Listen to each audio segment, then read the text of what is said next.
Olá, ouvintes, eu sou o Dante Graça e você está ouvindo o podcast do Sim Não, programa semanal sobre os bastidores da política, sempre com uma entrevista especial para deixar você mais informado. Nesse episódio eu estou acompanhado da diretora de conteúdo do Jornal A Crítica, Aruana Brilhanese. Olá, ouvintes. E da editora do Sim Não e do Mais Dinheiro, Luana Carvalho. Olá a todos. O nosso entrevistado do episódio de hoje é o advogado Paulo Mafioletti, candidato à presidência da seccional da OAB no Amazonas. As eleições acontecem no próximo dia 16 e este ano duas chapas disputam o comando da ordem. Ainda esta semana nós entrevistaremos o outro candidato ao cargo, Jean Cleuter Mendonça. Bom dia, doutor. Seja bem-vindo ao nosso podcast. Bom dia a todos os ouvintes. Eu quero agradecer a oportunidade que me é concedida aqui neste importante canal de comunicação, e eu quero louvar ao meu Deus, ao meu Senhor Jesus Cristo. Sempre vou louvá-lo, porque eu creio nele, e eu sei que ele é o nosso Deus, e eu peço que ele abençoe a todos os ouvintes e esta empresa de comunicação com prosperidade. Fico muito agradecido pela oportunidade que vocês estão me dando para que eu possa ser ouvido pela sociedade amazonense, pelos advogados e advogadas do Amazonas. E para a gente começar aqui, eu queria saber do senhor como é que surge essa candidatura. A gente vinha num processo que parecia que ia ser uma eleição quase que por aclamação ali na OAB. E como é que surge a sua candidatura, do seu grupo, para disputar essa presidência seccional? Essa candidatura da Chapa 10, Ordem para a Advocacia Amazonas, ela surge num contexto de disputa democrática. Nós nos colocamos como uma oposição democrática para que a advocacia amazonense possa escolher, dentro da soberania constitucional, institucional e democrática, a melhor opção para a condução da nossa OAB nesse triênio 2022-2024. Os nossos nobres colegas advogados que decidiram se unir em um chapão, eles mesmos denominam como chapão, buscaram entendimento, e nós, logicamente, não concordando com uma eleição sem votação, sem eleição, porque eles buscavam uma aclamação, nós trabalhamos para formar uma chapa de oposição para que a advocacia amazonense tivesse uma opção, uma alternativa. Quando o senhor diz nós, que tipo de perfil, qual é o perfil desse grupo que está lhe apoiando? Quando o senhor fala nós, parece que já é um coletivo, assim, né? Como que é esse grupo? Sim, a Chapa 10 ela é composta de humildes advogados. Nós somos a base da advocacia amazonense. São advogados e advogadas de pequenos escritórios, de médios escritórios e advogados autônomos. Essa base, ela, digamos que, ela não concordando com os colegas da outra chapa de se manterem no poder dentro desse contexto de um acordão para unir as chapas, porque eles sempre foram antagonistas. Nós conhecemos todos os colegas, nós respeitamos, nós já votamos neles, já pedimos voto, e nós achávamos que haveria disputa democrática de oposição ao grupo da situação. Nas últimas eleições eles estiveram sempre em lados opostos e nesse ano estão unidos. Sim, né? sempre estiveram em lados opostos. Em um dado momento estiveram juntos, houve um rompimento. O colega Dr. Jean Cleuter, que eu mando um abraço para ele, se tornou oposição, participou de duas eleições. As duas eleições anteriores ele perdeu para a chapa, bateu na trave por poucos votos, e nós achávamos, essa base da advocacia achava que ele viria como oposição, e para nossa surpresa, em um dado momento ele anunciou que teria se unido com o grupo da situação, alegando que não queriam brigar. Então a questão assim de brigar é entre eles, não é entre a advocacia amazonense. A advocacia amazonense ela almeja disputa democrática, ela almeja opções. Eles têm todo o direito de entrar em entendimento, mas eles deveriam fomentar a formação de chapas de oposição para que a festa democrática da advocacia pudesse ser maior, melhor. Mas o senhor dá a entender que teve dificuldade para formar a chapa. Em algum momento o senhor acha que eles impediram que outras chapas se formassem? Tivemos dificuldades, sim, isso é uma realidade, a Chapa 10 sabe disso, nós passamos por uma grande provação, porque o edital da eleição 2021, ele não foi divulgado com ampla divulgação, ou seja, foi publicado no Diário Eletrônico da OAB e ficou lá escondido.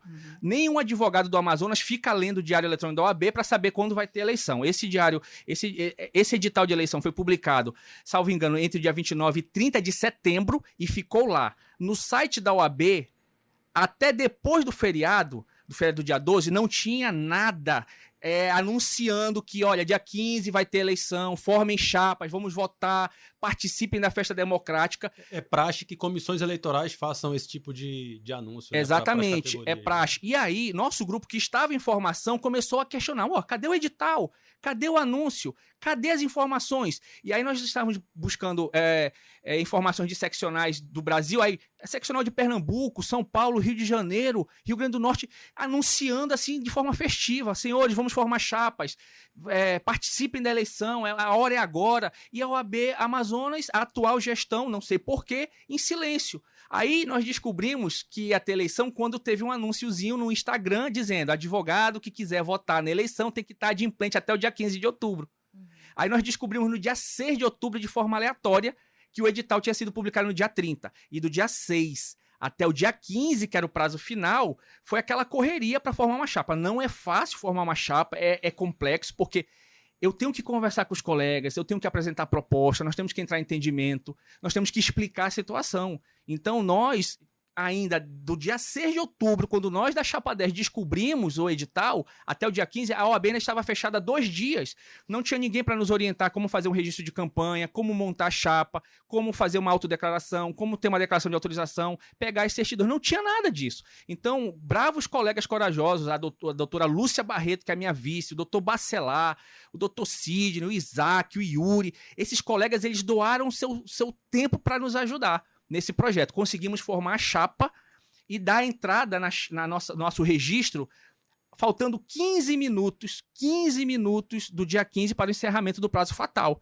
Nós demos entrada com a chapa incompleta, porque nós não conseguimos todos os nomes, e não conseguimos todas as... Tinha um prazo regulamentar para que fosse, Exato, né? tinha um prazo, porque, como eu falei, esse edital estava ali no Diário Eletrônico e não tinha ampla divulgação. Nós descobrimos no dia 6, por acaso, corremos contra o tempo até o dia 15, tivemos 2 dias da OAB fechada, em razão do feriado, ou seja, nós montamos uma chapa em 3 dias. E no dia 15 de outubro, nós a lei nos garante dar entrada de forma incompleta, demos entrada faltando 9 nomes e documentos, os nomes chegaram depois, e durante esse íntere, nós sofremos retaliações, perseguições, ameaças e desistências, porque nós recebemos informações que colegas estavam sendo pressionados a não compor conosco, e o que nos deixou muito triste.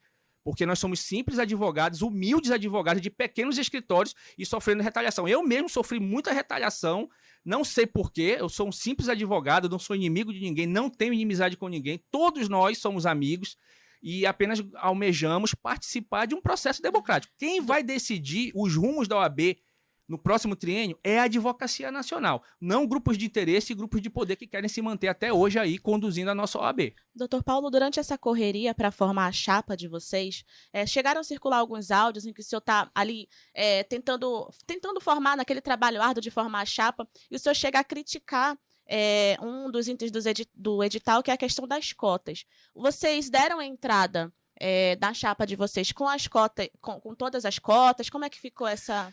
Vamos lá. Essa questão do meu áudio foi uma grande maldade que fizeram comigo. Eu sou um cristão presbiteriano, não nego a minha fé, sou um evangélico, eu respeito todas as diferenças, eu amo o meu próximo e desejo que todos fiquem bem.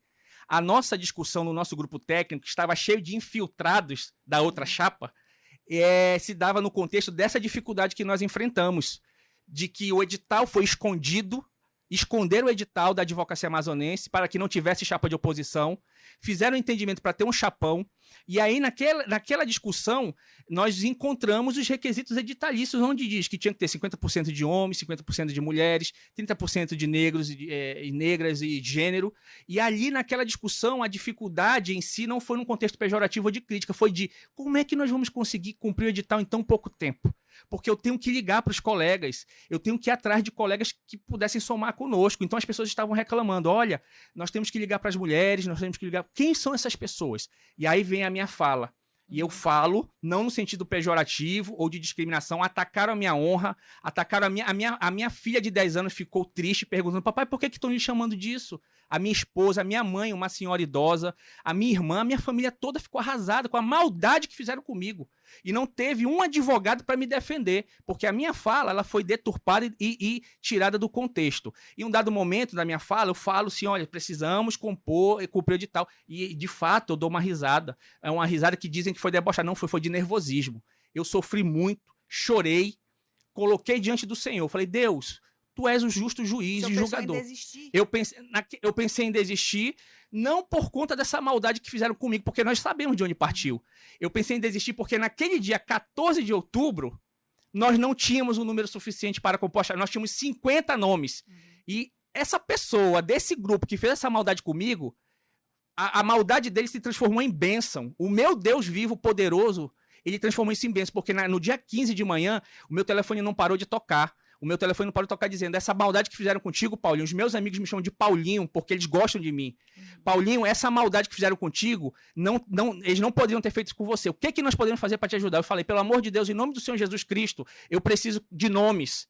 E essa maldade foi transformada em bênção por Deus. E eu peço, não me considere um exagerado na minha confissão de fé, porque eu preciso atribuir isso a Deus, porque foi ele, essa chapa, ela é uma providência. Nós íamos desistir naquele dia, íamos emitir uma nota, dizendo, olha, infelizmente não conseguimos montar a chapa, por isso. E naquele dia nós tínhamos 50 nomes, e até às 17h30 do dia 15, nós conseguimos fechar a chapa faltando 9 nomes. Foi aquela a matéria maldosa, deturpada, que atribuiu a mim uma coisa que eu não sou, que fez com que a chapa ela conseguisse alcançar o objetivo. E eu hoje, no contexto da OAB histórica, eu sou o primeiro candidato autodeclarado negro. Meu compromisso e respeito, porque o edital me dá esse direito, a lei me dá esse direito e a justiça reconhece que a minha autodeclaração é um direito subjetivo. Então, para a sociedade amazonense, para os advogados e advogadas do Amazonas, vocês têm como opção o primeiro candidato autodeclarado negro para disputar uma eleição da OAB. E falo isso com orgulho, com alegria e com muita humildade. Não é para querer se passar por algo que eu não sou, porque eu não sou um personagem, o Paulo Mafioletti, a Chapa 10 não é um personagem, caricato ou um fantoche, não, nós somos pessoas comuns, humildes, que queremos fazer algo, restaurar a institucionalidade da OAB. Para quem está só nos ouvindo em áudio, o candidato mostrou agora um formulário de autodeclaração aqui, assinado por ele, datado do dia 23 de outubro, que fala, declaro ser negro de cor preta e assumo a opção de concorrer às vagas por meio do sistema de cotas para negros, de acordo com os critérios estabelecidos no regulamento, edital e tudo mais aqui. Só para quem estiver ouvindo a gente só em áudio, ficar sabendo. Eu gostaria só de complementar sobre as cotas. Nós cumprimos as cotas. Vocês terem uma ideia, foram tantas colegas advogadas mulheres que vieram somar conosco que nós chegamos numa seguinte situação. Se nós colocarmos mais mulheres na chapa, será que vão indeferir nossa chapa? Porque lá fala 50-50. Metade, né? Aí nós queríamos colocar a mulher, encher de mulheres mesmo, para ter representatividade e força, porque a mulher é melhor do que o homem em tudo. É inteligente, é perspicaz, tem domínio próprio, ela tem sagacidade, ela consegue fazer leitura. Nenhuma dessas pleiteou o posto de presidente? Não, hoje nós temos na nossa... Todas chegaram conosco querendo somar. A minha vice é uma mulher, uma jovem advogada, a doutora Lúcia Barreto, 31 anos, é uma mulher. A minha secretária-geral, doutora Kelma, uma mulher. A minha conselheira federal titular, uma mulher, doutora Dídia. A minha conselheira federal suplente federal é a doutora Ingrid Granja. A nossa presidente da Caixa de Assistente é a doutora Cláudia Portela. Nós temos várias mulheres de todas as convicções pessoais, de fé, filosóficas e ideológicas. E ainda nós tivemos uma lista de espera de mulheres e tivemos que decidir. Olha, se a gente colocar mais mulheres, será que eles vão impugnar a nossa chapa? Aí o nosso corpo técnico, que é literalista, nos orientou no seguinte sentido. Doutor Yuri, um grande advogado, um gênio. Ele, senhores, precisamos cumprir o edital. Se ele fala 50%, e tem esse tom de voz mesmo, bem calmo, é 50%. Se nós colocarmos mais mulheres, certamente seremos impugnados. Aí eu falei, nós na discussão, mas vamos ser impugnados por ter mais mulher? Então ficou essa discussão. Então nós tivemos que fazer uma recalibragem na chapa e atendemos as cotas. Temos negros, negras, mulheres, homens, e eu, que humildemente me coloco nessa situação de autodeclaração que a lei me garante, o edital me garante, a própria justiça reconhece. E faço isso em respeito a todos os meus irmãos e irmãs que também se sentiram ofendidos. Fui muito atacado, muito. Até hoje eu estou superando isso, mas tenho buscado em Deus força. E eu sei que quem vai me justificar de todas essas acusações infundadas é o meu Deus. Eu coloco diante dele, não tenho raiva de ninguém, não tenho ódio, mas não posso deixar de falar que foi uma maldade que fizeram comigo. E peço desculpa se algum colega se sentiu indignado, com razão, porque cada um tem sua consciência de interpretar da forma que bem entender. Eu peço desculpa publicamente se essa minha fala causou alguma indignação. E, mais uma vez, reitero o meu pedido de desculpa, caso alguém tenha se sentido ofendido. A grande maioria que me procurou falou, Paulinho, infelizmente aconteceu, mas eu entendo que a tua intenção não foi essa. Mas os que se sentiram ofendidos, eu peço desculpa aqui publicamente. Qual o senhor considera que é a principal diferença, a questão da humildade contra o luxo, vamos dizer assim, da sua chapa para outra chapa que disputa o comando da ordem? A principal diferença é a nossa independência.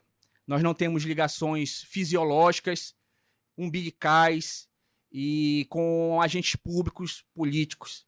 Nós somos pessoas desconhecidas, advogados da base. Eu sou, dentro desse contexto, eu sou um advogado, um simples advogado corporativo. Eu sou um desconhecido, a Lúcia é um desconhecido da comunidade jurídica, mas nós temos entrada com a base, que são os nossos colegas advogados e advogadas de pequenos escritórios e médios escritórios e advogados autônomos. A nossa diferença basicamente é essa. Somos todos advogados, mas nós sabemos que existe um status quo hegemônico que até hoje conduz ao AB. Não desconsideramos o legado, todas as conquistas, não desconsideramos. Mas no contexto democrático, em qualquer lugar do mundo, a alternância de gestão ela é uma premissa da democracia. Então, quando grupos de poder se unem para se manter no poder, eu acho, com todo o respeito, que aí você foge um pouco da trilha da institucionalidade e da democracia, porque é o grupo que apenas se manter no poder, não quer que haja uma oxigenação. Então há uma necessidade sim de oxigenação, de alternância de gestão, e nós da Chapa 10 nos colocamos com esse diferencial. Somos independentes, somos institucionalistas, respeitamos a todos, seguimos com simplicidade e modéstia, até porque é assim que tem que ser uma campanha da OAB. Doutor, e quais são as principais pautas da sua chapa? As principais pautas são pautas institucionalistas. A nossa missão como Chapa 10 é restaurar a institucionalidade da OAB.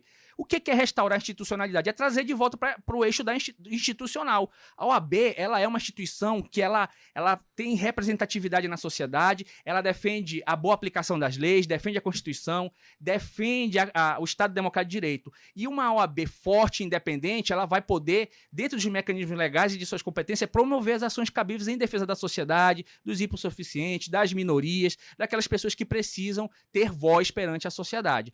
Nós também queremos, dentro desse contexto, devolver a OAB para a advocacia amazonense, em razão de, há um longo tempo, os mesmos grupos estarem aí conduzindo a nossa OAB. Todos foram eleitos democraticamente, todos se submeteram a um processo democrático, mas são as mesmas pessoas. Então está na hora de ter uma possibilidade de grupos que possam também ter voz e vez. Nós temos como proposta primacial auditoria ampla nas contas da OAB. Nós não sabemos. O Paulo, a Lúcia, o Sidney, o Isaac, os nossos membros, nós não sabemos o que vem pela frente. O que foi gasto nesses últimos 5 anos, 6 anos, nós não sabemos. A gente sabe que houve um grande investimento, mas nós queremos fazer uma ampla auditoria e voluntariamente submeter isso para o TCU avaliar, para termos uma noção, para mostrar o nosso compromisso com a advocacia, porque esse dinheiro que entra de anuidade são valores que os advogados pagam, e na nossa gestão, caso venhamos conduzir a OAB, nós vamos submeter os 3 anos. Queremos trabalhar também pela redução, estudo, vamos estabelecer uma equipe técnica para viabilizar um estudo para avaliar a redução da anuidade, para alargar a base de contribuição. A anuidade ela é uma contribuição obrigatória, e os advogados que não contribuem estão sujeitos até mesmo a responder a processo ético disciplinar. Nós queremos resgatar esses advogados para a advocacia. Eles não pagam porque a maioria não tem dinheiro ou outros motivos. Que nós sabemos quais são esses motivos. Tem advogado chateado porque é o mesmo grupo, porque a OAB está muito festiva, ela não defende as prerrogativas. Isso é o que nós ouvimos desses colegas, e por isso que eles não pagam. Hoje nós temos em torno de um pouco mais de 5 mil advogados adimplentes. Só esses 5 mil podem votar. Uhum. Nós somos mais de 16 mil. O restante todo inadimplente. Inclusive, nós defendemos que os inadimplentes deveriam votar, porque a questão financeira ela não pode impedir o advogado de votar. A lei da advocacia diz que o candidato, para submeter-se a uma candidatura, ele tem que estar adimplente. mas ele não fala de O votação. eleitor. Uhum. Então, inclusive a nossa chapa, ela ingressou com uma impugnação administrativa ao item 6 do edital, que proíbe advogado inadimplente de votar, mas a comissão eleitoral entendeu que não caberia, que somente E os cabe adimplentes. recurso nesse caso? Ou Cabe ali é o recurso, fim? caberia recurso, mas optamos em não recorrer porque isso vai... nós vamos usar os mecanismos legais. Os mecanismos legais nós optamos por seguir pela via administrativa. A comissão eleitoral indeferiu. Disse o seguinte, não, só vai votar advogado adimplente. E os inadimplentes, conforme o edital, ficarão de fora. Nós Houve entendemos... estados em que houve essa liberação, né? Houve estados em que advogados impetraram mandado de segurança e essa discussão continua. E o que eu acho mais incrível é que aqui no Amazonas tem advogado da situação festejando decisões de outros estados que negaram esse direito líquido e certo a advogados votarem. Nós recebemos informações de pessoas do grupo da situação festejando, comemorando que TRFs de outras regiões teriam negado. Então, um juiz de primeiro grau concedeu a segurança, a própria OAB recorreu e o TRF reformou a decisão para para dizer que advogado inadimplente não pode votar. Defendemos da Chapa 10 que o direito ao voto é um direito sagrado, é um direito constitucional e nenhum advogado ou advogada pode ter esse direito vilipendiado, atacado, porque a base da democracia é o voto, é através do voto democrático e livre que a população, a sociedade, classes de profissões, elas escolhem os seus representantes. E quando você limita o espectro de votantes apenas para pessoas que estão adimplentes, você relativiza e enfraquece a própria democracia interna da OAB, a democracia institucional. Você cria classes, aqueles que votam e aqueles que não votam porque não pagaram suas anuidades. Nós entendemos que isso tinha que ser revisto com urgência e eu acho que seria uma grandeza, um espírito de grandeza e republicano se a comissão eleitoral, a atual gestão pudesse rever isso. A eleição da OAB é uma festa, é a coisa mais linda. No dia da eleição, uma festa, é algo assim espetacular. Quem puder ir lá participar, vocês vão ver como é lindo, é belo, é todo mundo festejando, pedindo voto na hora. A eleição se ganha no dia da votação. E aí você tem colegas inadimplentes que não vão poder participar desse processo eleitoral, porque estão inadimplentes. Eu já cobri a eleição da OAB, mas já tem um bom também. tempo, assim, tem, sei lá, uns 16, 18 anos, talvez. Então nós queremos trabalhar com essa redução, porque muitos existe alguma estratégia eleitoral para em cima desse colégio eleitoral que ficou limitado a esses 5.000, vocês tentarem entender o perfil deles? Já foi feito um mapeamento disso? Quem são esses 5.000 para que o discurso seja ajustado dentro do limite, né, das propostas? Claro, não vai mudar a proposta, mas ajustar o discurso para atingir esse eleitorado? Nós não tivemos tempo para isso, como eu falei para vocês, nós descobrimos o edital faltando poucos dias para o encerramento das inscrições, e nós trabalhamos com afinco para atender as regras editalícias, e agora que nós estamos começando realmente a entrar, daqui para frente, ao sprint. A nossa campanha... E pouco tempo, né? Pouco porque a eleição tempo. já é agora, então, né? o nosso trabalho é trabalho de formiguinha, trabalho de base. Cada candidato está falando com seus colegas, com seus amigos, e está reverberando, multiplicando as nossas informações, as nossas propostas. Auditoria ampla na escola da OAB, trabalho para reduzir a anuidade. A gente conseguindo alargar essa base de contribuição, a gente consegue implementar a isenção do jovem advogado iniciante em até 2 anos, porque ele não tem dinheiro para pagar anuidade, então ele precisa se capitalizar. Nós queremos aí trabalhar com fortalecer a independência da OAB. Nós queremos também, nesse contexto, já é um compromisso da Chapa 10, que eu já falei isso publicamente em outro canal de comunicação, de que no 5º constitucional, que é aquele mecanismo onde a advocacia se submete a uma votação para ocupar uma vaga em um tribunal, no 5º constitucional, nós da Chapa 10 vamos manter o legado histórico da OAB Amazonas, que foi sempre de votação direta. Todos os advogados trabalhistas, principalmente, os que atuam na Justiça Comum, na Justiça Federal, vão poder escolher pelo voto direto o seu representante. E dentro dessa votação direta, a lista sexta, para os 6 mais votados, são elevados a uma lista que é submetida ao tribunal ou a quem de direito para que eles escolham. Então, esse é um compromisso nosso também, que não vai ter cartas marcadas, ingerência, intervenção política ou partidária. Porque a advocacia ela tem que ter essa independência, essa liberdade para a advocacia escolher os seus representantes de forma direta. Essa questão da votação do 5º constitucional é um legado, é uma conquista, inclusive desse grupo que quer continuar no poder. Eles implantaram isso E isso vem se... E de alguma forma você acha que isso ficou ameaçado? Olha, as informações que chegam para nós é que havia um entendimento para retornar o que era antes, né? Uma lista escolhida entre os conselheiros. Quando você, embora haja previsão legal, mas você acaba a lei, às vezes a lei ela tem as suas peculiaridades, mas ela acaba limitando. Quando você coloca a escolha de lista para o quinto constitucional dentro de um pequeno grupo de conselheiros, você limita a atuação. É a mesma coisa dos inadimplentes, você limita a participação da advocacia. Quando a advocacia amazonense participa diretamente de todos os processos da advocacia, quem ganha é a democracia e a própria advocacia. Então, Paulo, o senhor falou aí em influência política, eu queria tocar num ponto. A gente vive hoje uma sociedade extremamente polarizada politicamente falando, né? O senhor tem declarações aí e posicionamentos mesmo, claro, favoráveis ao presidente Jair Bolsonaro. O senhor acha que isso isso carrega um peso, assim, tipo, para a eleição? Tipo, o senhor considera a sua chapa, a chapa do Bolsonaro, digamos assim, apoiada pelos bolsonaristas de Manaus, isso entra na jogada e nessa busca, nesse trabalho de formiguinha por voto? Isso pode lhe fazer perder votos também, de repente? Como é que o senhor vê essa questão, essa influência, né, da política nacional em cima dessa política da OAB? Vamos lá. Excelente pergunta e eu agradeço a oportunidade porque eu vou poder esclarecer. Eu acho que não. Absolutamente não. Porque a nossa campanha ela é institucionalista. O Paulo Mafioletti e os integrantes, em momento algum, está levantando uma bandeira do presidente da República.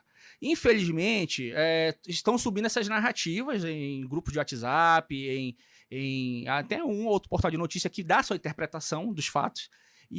Mas no nosso contexto, não. Nós temos, sim, apoiadores do presidente. Eu sou um apoiador, nunca neguei isso, sou crítico a algumas falas dele, defendo as pautas do governo, as pautas liberais, mas isso é uma coisa do Paulo, cidadão. Você não vai ver, se encontrar, eu me retrato. Assim, eu dizendo, vote em mim porque eu apoio o presidente. Nós não temos apoio de presidente, de governador, de político nenhum. Na nossa chapa nós temos pessoas cristãs, evangélicas, espíritas, maçons, ateus, pessoas que são da linha... Tem petista? Tem pessoas que odeiam o presidente, estão lá. Elas odeiam mesmo. Eu não gosto do presidente, mas eu sei separar as coisas. Então o que a gente pede da advocacia amazonense é que faça o discernimento. O Paulo, eu sou um conservador e sou um cristão. Eu não vou enganar isso. Eu não vou enganar e me apresentar à sociedade como alguém que não é. Um personagem caricato. Porque uma pessoa que não mostra o que ela é pior do que qualquer outra pessoa. Ela tenta encarnar um personagem. Mas o Paulo, na sua convicção individual, isso não vai tomar conta da instituição, porque eu sou institucionalista. Um conservador, ele respeita princípios, respeita valores, respeita a instituição e ele não mistura as coisas. Hoje, infelizmente, eu digo infelizmente em razão da beligerância retórica e argumentativa, a sociedade realmente ela está polarizada, está tendo muita briga, entendeu? Em razão dessas questões, direita, esquerda, centro. Mas um conservador, ele não entra nessa. Esse é o grande diferencial, porque o conservadorismo não é uma ideologia, é uma convicção pessoal. Agora, vamos lá.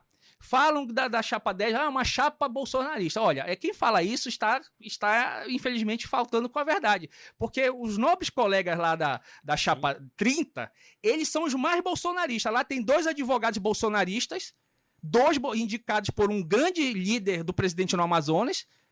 Estão lá, Dr. Fabrício Marques e Dr. Con Wang, que são advogados que ocupam vaga do TRE-AM. Por que estão escondendo isso? Tem outros colegas lá na chapa que são apoiadores do presidente e estão escondendo isso da advocacia. Eu nunca escondi. Basta olhar minhas redes sociais lá, mas nessa campanha eu não estou levantando essa bandeira. Então, esses colegas, nobres colegas, não é demérito nenhum, mas eles precisam também agir com a verdade, mostrar quais são as opções, eles estão escondendo. Tem uma advogada lá que tirou foto com o colega Jean, que ela tem acesso direto para o presidente, só olhar as redes sociais dela. Mas nem por isso a gente cria qualquer animosidade. Eu acho que as pessoas precisam respeitar as convicções individuais, de fé, até mesmo ideológicas, culturais e filosóficas. Isso é uma coisa, eu não vou poder anular, eu não posso anular minha consciência. Nenhum cidadão pode anular sua consciência e seu livre pensar.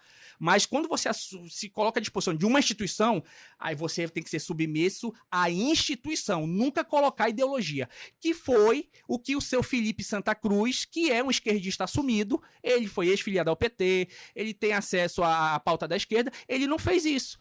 O senhor presidente atual da Conselho Federal, vocês podem pesquisar, ele colocou a ideologia dele acima da instituição. Eu acho que o próprio presidente, em certo momento, fez isso também. Né? Também O presidente fez. Bolsonaro. Sim, fez. Então, a crítica é para todos os lados. Então, a gente precisa aprender com isso.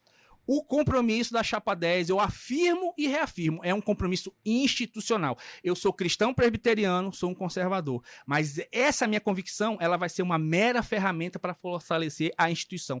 Eu não vou me apresentar como um personagem caricato. E se porventura, eu falo aqui perante a sociedade amazonense, os advogados e advogadas, se porventura o Paulo, quanto presidente, sair do eixo da institucionalidade, os meus conselheiros, que são técnicos e independentes, eles têm total autonomia para puxar minha orelha e me trazer de volta para o eixo da institucionalidade. Porque o nosso conselho técnico, suplentes e titulares e federais, são independentes e eles têm total autonomia para ajudar a presidência a manter-se no eixo da institucionalidade. No nosso grupo não tem conchavo político, interesse político, partidário de qualquer natureza. Por isso que eles têm liberdade para, se o Paulo ou a Lúcia ou qualquer outro sair do eixo da institucionalidade, o conselho se reúne, chama para o eixo da institucionalidade, puxa a orelha, dá um cascudo ali na cabeça para você tomar teto, que foi o que não fizeram com o nosso nobre presidente atual do Conselho Federal, que ele pintou e bordou, usou como trampolim político e hoje, seu Felipe Santa Cruz, por exemplo, ele é candidato ao pré-candidato ao governo do Rio de Janeiro pelo PSD. Todo mundo tem liberdade plena para ter suas ideologias, mas suas ideologias ficam na sua casa, na sua igreja, na sua associação, no seu clube de amigos. Mas dentro da instituição, todos são iguais. Porque o perigo de você colocar uma ideologia de qualquer natureza acima da instituição é porque aquela ideologia pode ser um instrumento de perseguição para quem pensa diferente.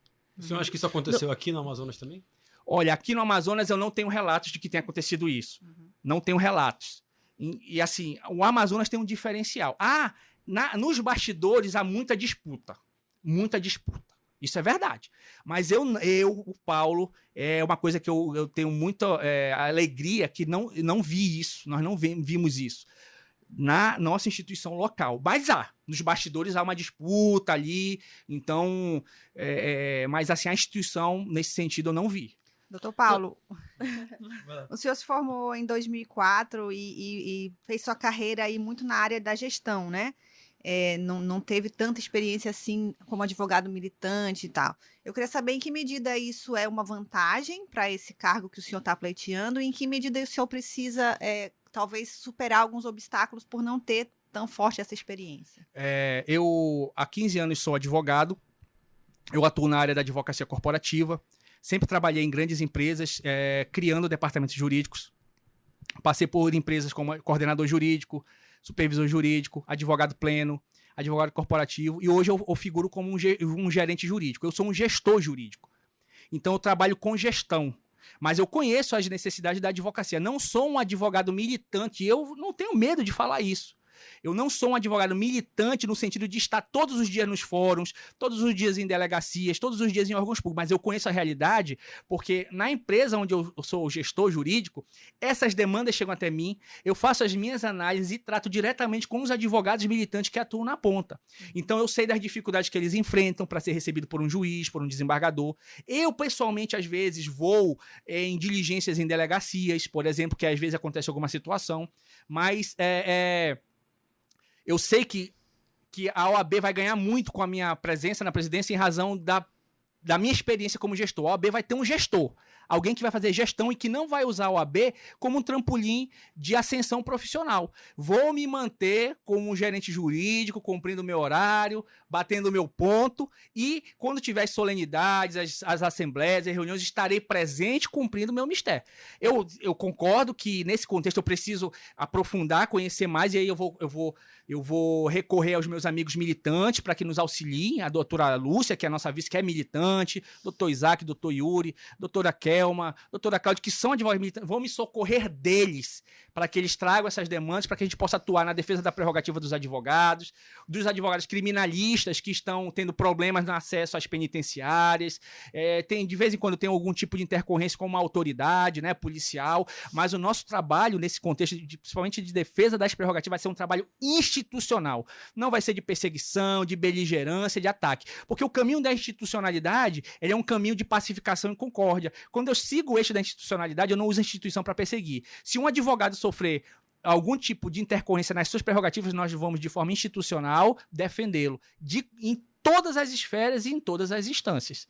Doutor Paulo, agora o senhor sempre teve, o senhor já tinha esse desejo de ser cabeça de chapa, ou essa vontade surgiu a partir do momento em que o senhor viu dois potenciais grupos que poderiam disputar essa eleição se unirem? Como é que surgiu essa vontade? Da minha parte, nunca passou pela minha mente ser cabeça de chapa. Porque nós, como advogados, nós já participamos dos grupos. Eu já fui conselheiro seccional suplente, já fui presidente de comissão, já contribuí bastante e já pedi voto. Já pedi voto e votei. Então nós sabemos... Pediu voto para quem? Eu pedi voto, eu não vou falar, mas eles estão me ouvindo, eles sabem para que eu pedi voto. Para quem pedi voto, eles me chamaram de Paulinho, ficaram com raiva de mim. Eles ficaram com raiva de mim porque nós registramos uma chapa e agora só me chamam de Paulo ou de colega. E isso me deixa muito triste e eu gostaria que os colegas da outra chapa, que estão chateados comigo, por favor, eu não sou inimigo de vocês. Voltem a me chamar de Paulinho, eu não mudei. Mas vocês mudaram, não sei por quê. Mas eu nunca pensei em ser cabeça de chapa e isso surgiu em razão do nosso grupo de advogados, ouvindo a voz da advocacia, não concordar com o que o outro grupo fez, de se juntar para fazer um grande grupão para um fim de se manter no poder, para de não ter eleição. Eles nem sequer, os colegas, com todo respeito, ética, eu mando um abraço novamente para os meus amigos da chapa contrária, eles nem sequer fomentaram a disputa democrática eleitoral, e simplesmente disseram, vamos nos unir porque não queremos brigar. Eles que não querem brigar, nós estamos na paz do Senhor aqui. Então, eles deveriam ter fomentado a eleição e não se juntar num grupo para ter uma aclamação. A aclamação não é eleição. A eleição é disputa democrática. Por isso, nós da Chapa 10 nos colocamos como oposição democrática e uma alternativa para a advocacia amazonense. E aí o meu nome surgiu nesse embate, porque os colegas... Olha, quem são os mais independentes, os mais corajosos? Eu falei, gente, eu não sou corajoso. Eu também tenho medo. Tanto é que eu estou sendo perseguido, eu recebo ameaça. Fico ligando, olha, tu não deveria ter feito isso, olha, se tu perder, vão te perseguir. Olha, sinceramente, eu não acredito que eu vou passar por isso, porque eu não faço mal a ninguém, eu sou um desconhecido. Qual o mal que o Paulo, a Lúcia, que são advogados de base, podem fazer? Nenhum, zero. Eu não tenho nem dinheiro para fazer campanha. A minha campanha, a única coisa que a gente está gastando é bateria do celular e memória. E o resto são os colegas advogados que estão ajudando aí com compartilhamento de card, de stick e das propostas. Então, qual o mal? Eu recebo mensagem dizendo o seguinte, se vocês perderem, vocês vão ser perseguidos. Eu quero acreditar que isso é apenas uma retórica para nos intimidar. Porque eu sei que as pessoas que estão do outro lado são pessoas de bem. São porque eu conheço. Um que está lá, que quer ser presidente nacional, foi meu padrinho de casamento. Eu trabalhei com ele. Então eu acredito que são pessoas de bem. Só que na disputa eleitoral fica aquelas rixas, aquelas então o senhor acha que a sua chapa está balançando ali os dois grupos mais poderosos aqui do estado? As informações que chegam é a seguinte, a maioria silenciosa que não está se manifestando está inclinada a naturalmente votar numa chapa de oposição. E a chapa de oposição hoje chama-se Chapa 10, Ordem para a Advocacia. E nós queremos provar, e fazendo uma autocrítica, que a eleição para a OAB ela tem que ser simples, limpa, honesta, transparente, democrática e institucional. Nós não temos dinheiro para fazer campanha gigantesca e nada. O que nós temos é um cardzinho que um amigo meu está fazendo, inclusive que eu peço a Deus que Deus cure a mãe dele. A mãe dele está com câncer e ele está indo para o hospital e no computador, no celular, fazendo o card, ajudando. Né? Um outro amigo desempregado que não ajuda vocês. E a Lúcia, por exemplo, a nossa vice, é ela que faz os stickers. Ela tem um celular e ela faz lá na hora, faz isso, faz aquilo. Ela que faz. Nós não temos equipe de mídia, telemarketing, nós não temos nem condições de contratar uma equipe para ficar ligando para os colegas. Então, se a minha voz, eu agora encarecidamente eu peço aqui dos colegas advogados que estão me ouvindo, eu não vou ligar para você para tomar seu tempo para pedir voto para a Chapa 10, porque eu não tenho condições de ligar, eu tenho que trabalhar, todo mundo tem que trabalhar, tem que ter prazo. Mas se a minha voz chegar até você, que ela possa calar no seu coração e na sua consciência, e que você no dia 16... vote na Chapa 10, caso você entenda que há necessidade de alternância de gestão. Então é essa a nossa realidade. Doutor Manfioletti, a gente tem aqui uma característica aqui nossa, né? Uma coluna dentro do Sim e Não chamada Sobe e Desce. Né? O sobe da coluna representa algo positivo, como uma personalidade coletiva ou alguma situação atual, E o DS representa o oposto, né? Alguma situação negativa, alguma personalidade negativa. O senhor pode falar qualquer nome, seja da política, sociedade, da advocacia. É como se eu fosse o editor do jornal hoje, se eu tivesse que fechar lá um SOB e um DS. Aí pode ser pessoa, pode ser situação, alguma coisa. Se eu tivesse que subir alguém ou alguma situação, o que o senhor subiria hoje? Olha, vocês estão me colocando numa situação bem complicada. Mas, sinceramente, eu não tenho nomes para dizer. Mas eu gostaria muito que frisasse isso, que sobe a advocacia amazonense, porque ela vai ter o direito de participar de uma eleição democrática com uma chapa de oposição. E agora a parte mais difícil. O DS é a sede pelo poder, o anseio para manter-se no poder, que faz com que, infelizmente, grupos se unam para que se mantenham no status quo hegemônico. É isso. Tá certo, doutor Paulo. A gente chega ao fim aqui desse episódio. Queria agradecer aqui a sua presença. Lembrando que sempre, toda semana, tem episódio do Sim e Não nas plataformas digitais, como o Spotify, o YouTube e também o Deezer. E essa semana também a gente vai ter a presença do Jean Cleuter, o outro candidato da outra chapa, na busca dessa disputa pela OAB. Queria que o senhor deixasse aí uma última palavrinha aí para fechar esse nosso episódio. Eu agradeço a todos que me ouviram, a sociedade amazonense, os advogados e advogadas do Amazonas, agradeço a bancada, muito obrigado pelas perguntas. Quero dizer para vocês que eu sou um defensor das liberdades, da liberdade de imprensa, liberdade de opinião, que da nossa parte, da Chapa 10, se vencermos essa eleição com a graça de Deus, nós vamos nos manter no eixo da institucionalidade e vamos cumprir os nossos juramentos, que é de defender a Constituição, defender a boa aplicação das leis, a justiça social, a dignidade da pessoa humana, o Estado Democrático de Direito. É isso e mais nada. Institucionalidade acima de tudo. Vai ser o nosso lema, porque nós respeitamos a todos. Nós defendemos o princípio da igualdade, onde todos são iguais perante a lei, independentemente de religião, sexo, raça e opções individuais. Todos serão respeitados e são respeitados. Tá certo? Então, gente, lembrando, acessem o site simnão.com.br para saber mais informações sobre política e o nosso Instagram, Simnão Digital. Tchau, tchau e até a próxima. Tchau, tchau. Tchau, tchau. Muito obrigado.